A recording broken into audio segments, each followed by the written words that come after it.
Maestro Sir Anton, guro't vlogger na Pilipino, tagahatid ng balita sa bayan ay totoo.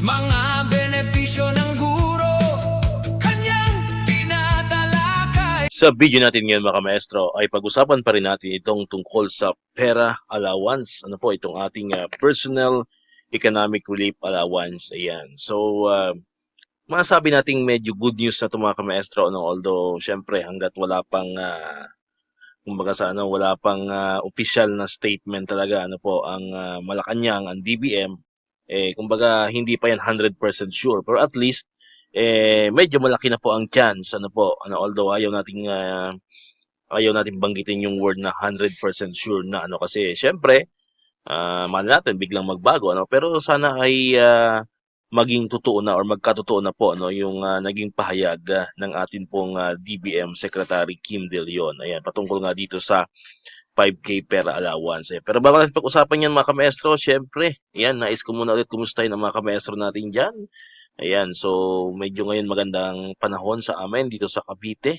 Ayan, pero syempre ngayong hapon ay medyo pumapatak-patak na naman ang ulan. Ayan, so wala pa rin kaming pasok as usual. Ayan, almost ilang araw na kami, no? Or linggo na pala, no? Na walang suspendido ang pasok dahil nga dito sa epekto pa rin ng southwest monsoon. Hindi lang naman yan dito sa Cavite, no? Kundi halos buong part ng Calabarzon, ang NCR, ayan, Northern Luzon, Central Luzon, ayan, talagang marami, ano po, ang nag-shift into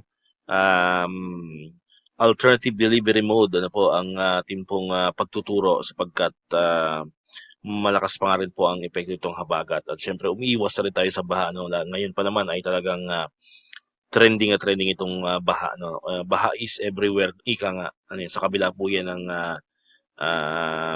napakalaking pondo no, na inilaan para sa flood control projects. Pero habang lumalaki yung pondo sa flood control ay lumalaki din po yung baha.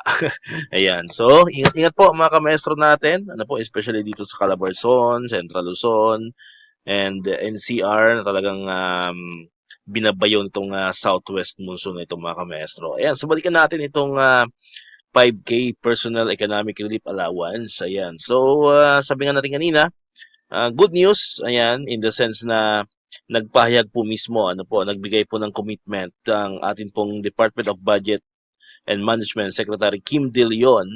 Ayan, yan po ay, ano po, no, habang nagkakaroon po ng interpelasyon, si Alliance of Concerned Teachers Party List Representative Antonio Tino, ayan, so nagkaroon po ng interpelasyon, and then after po nun, ay nagbigay ng pahayag or ng commitment, ito pong si DBM Secretary Kim De Leon na sa 2027, ayan sa kanya na po mismo galing, sa DBM na po mismo nagaling yan. So, sa 2027 na po ang increase ng ating pong Personal Economic Relief Allowance or pera, ayan, na magiging 5,000 pesos. Ayan po ay pupunduhan mula sa Miscellaneous Personal Benefits Fund or MPBF.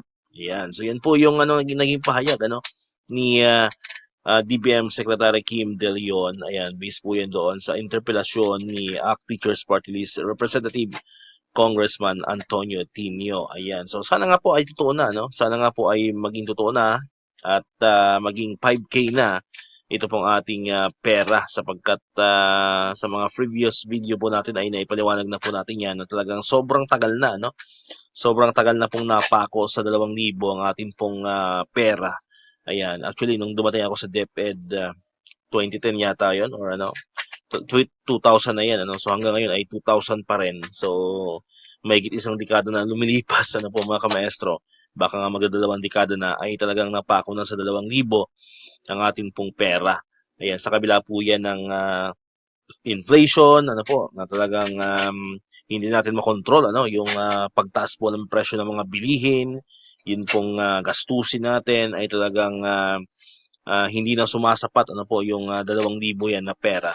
Ayan. So sana po ay magkatotoo at mabigyan talaga ng pondo yung ating pong 5K increase ng ating pong Personal Economic Relief Allowance. Na mangyayari po yan ngayon pong 2027 siguro by January kung yan po ay talagang matutupad. baka by January 2027 ay mag-start na po itong ating 5,000 na pera, no? Although, sabi ko nga kanina, yan po ay hindi pa 100% sapagkat hanggat walang pirmahang nangyayari, ano, ay hindi tayo pwedeng basta-basta maniwala ng 100%. Ika nga ay to see is to believe. Ayan, to receive is to believe. Ano po yung atin pong 5K per allowance. Pero ang good news nga po diyan kasi kahit papaano ay malaki na ang chance, no? Mas lumalaki ang chance, mas nagiging makatotohanan. Ano po, ito pong ating increase ng pera into 5,000 pesos. Ayan. So, at isa pang maganda po dito mga kamaestro ay tax-free ano. Kumbaga sa ano kung maging 5,000 man yan, 5,000 po natin makukuha yung pera na yan. Ano po? Wala po yung tax. Ayan, hindi katulad ng ating ano, hindi katulad ng ating salary increase na pag nag-increase po yung ating sweldo, madadagdagan din yung ating tax. Ano po? Pero itong pera, yan po ay kumbaga sa ano, tax-free po yan mga kamaestro. Yun po yung maganda diyan, no? So, hopefully 5,000 okay na yan. Ano po, although sa mga previous vlog po natin at nakita po natin sa website po mismo ng Congress, parang mayroon doon nagpapanukala ng 7,000, ano po, parang mayroon din nga yatang 6,000. Ayan, so ganoon ano. Yung panukala po nila, ano, pero marami 5,000, ano po. So marami po nagpanukala ng 5,000, mayroong 6,000, mayroong 7,000, ano, kung hindi po tayo nagkakamali. So, para sa akin ideal na itong 5,000 pesos, ano, kumbaga sa ano, satisfy na tayo diyan. Diyan magsimula, malay natin, ano. Pagdating ng 2028, ano, sa uubong bagong pangulo, malay natin, di ba? Dagdagan ulit ng another 1,000, another 2,000, ano po, yung ating 5,000 na pera. So, okay na po tayo diyan, mga kamaestro, no? Masaya na po tayo diyan.